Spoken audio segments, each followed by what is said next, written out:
और बोले कि सर अगर सच में यहाँ लाखों का इनकम हो सकता है और हम कमा सकते हैं तो एक माँ से मत पूछिए कि अपने बच्चे के लिए कितना संघर्ष कर सकती है गरीबी से निकालने के लिए। तो बोले कि ठीक है तुम करो। और जब स्टार्ट किए, रवि सर भी मेरा 1.5 से 2 साल तक सपोर्ट नहीं किए, लेकिन हम अकेले फील्ड में जा करके 5-5 किलोमीटर 10-10 किलोमीटर पैदल चल करके डी-एक्शन सिस्टम को खड़ा किए। और करने के बाद 2015 में ही, क्योंकि हम कसम खाए थे कि सच में यहाँ से 1 लाख रुपया अगर आता है तो सबसे फर्स्ट किसी का बोनस 1 लाख होगा औरंगाबाद शहर में, तो रीता कुमारी रवि का होगा। और यही सोच करके हम काम करना स्टार्ट किए। और 2015 में ही मेरा 95,000 का बोनस, और 2016 में हस्बैंड वाइफ दोनों दुबई क्वालिफाई किए और 1 लाख प्लस का बोनस मिला। यानी कि 2016 से ही है मिलीनियर।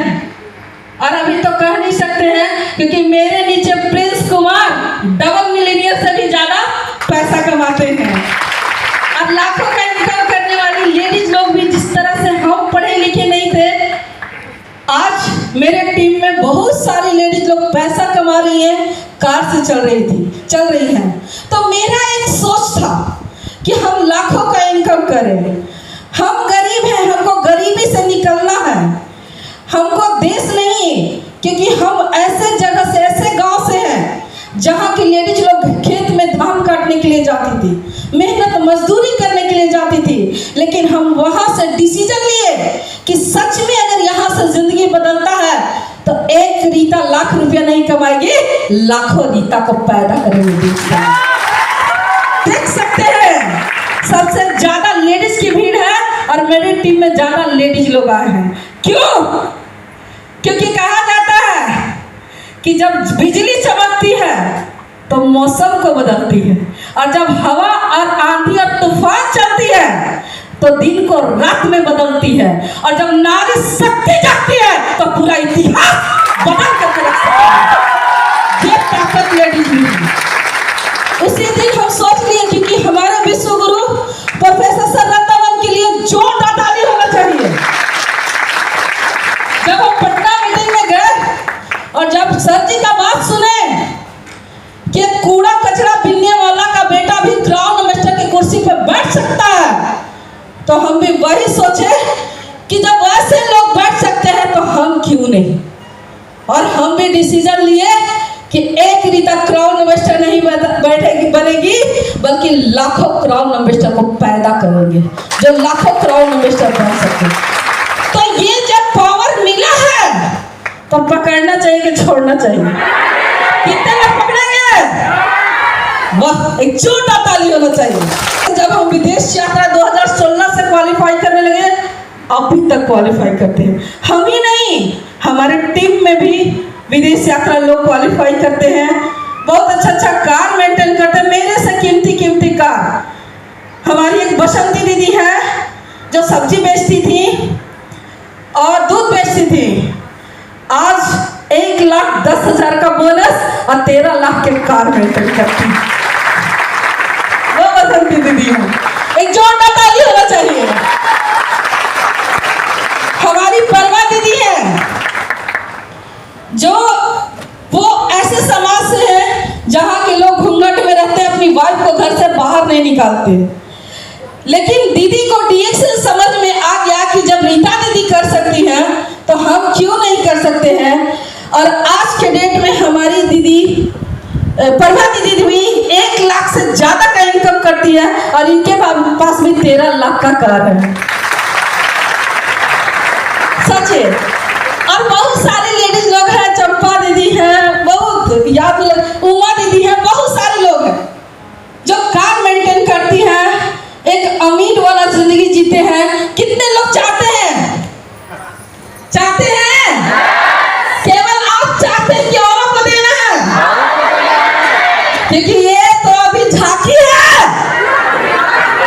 पूरा फिर करेंगे। हर घर में डी-एक्शन का झंडा लगेगा। लगाएंगे जी। तो बस हम यही कहेंगे कि मेरा एक ही मिशन है, क्योंकि कल तक हम अपने सपने के लिए आए थे कि मुझे अपने बच्चे को अच्छे स्कूल में पढ़ाना है। वाकई मैं झारखंड के टॉप स्कूल में अपने बच्चे को पढ़ाए, मैं जहाँ रहती वहाँ के टॉप स्कूल में पढ़ाए। मुझे भी शौक था कि विदेश जाए। आज मेरे सारे सपने सच हो रहे हैं। और कल तक की मैं वो लेडीज थी कि अपने गांव देहात में किसी से 100 रुपया मांगती थी तो नहीं देती थी, लेकिन आज औरंगाबाद शहर में जो मेरा 40 लाख का था वो आज जमीन करोड़ों में बदल गया। आज उस पे 1 करोड़ से ज्यादा का घर भी बना रहे हैं। आप समझ सकते हैं कि एक झोपड़ी में रहने वाली लेडीज जब यहाँ से यहाँ तक आ सकती है। आप लोग आना चाहते हैं? चाहते हैं? तो सारे लोग आइए और काम कीजिए, अपने सपने को सच कीजिए। और बस हम यही कहेंगे कि वक्त बहुत ही कम है। रुकना है, थकना है, ना रुकेंगे ना थकेंगे ना झुकेंगे। हर जगह डीएक्शन का झंडा गाड़ करके रहेंगे। तो बहुत लोगों को कुछ सीख मिलेगा। एक जंगल था, जंगल में बहुत सारे जंगली जानवर थे। तो बहुत सारे जंगली जानवर थे, तो उसमें एक सांप भी था।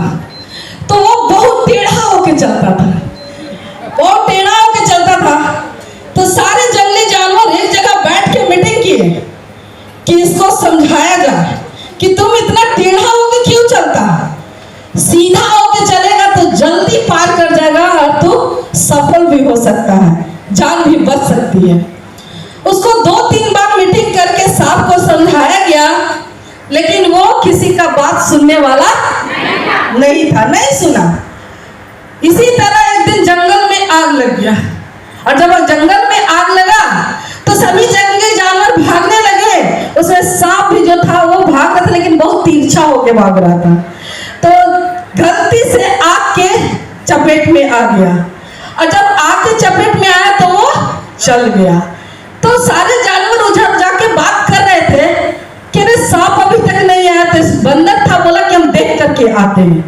गया बंदर देखने के लिए, तो देखा कि वो सांप जो था जल करके सीधा हो गया।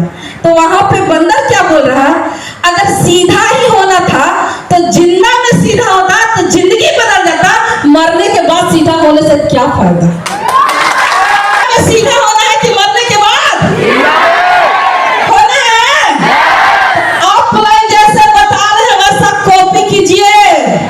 यहाँ अक्कल से पैसा नहीं आता है, डीएक्शन में नकल से पैसा आता। कितने लोग करेंगे? दम है जितना जोर लगा दो। कुछ लोगों को हम जगाते हैं, कुछ लोगों को तुम जगा दो।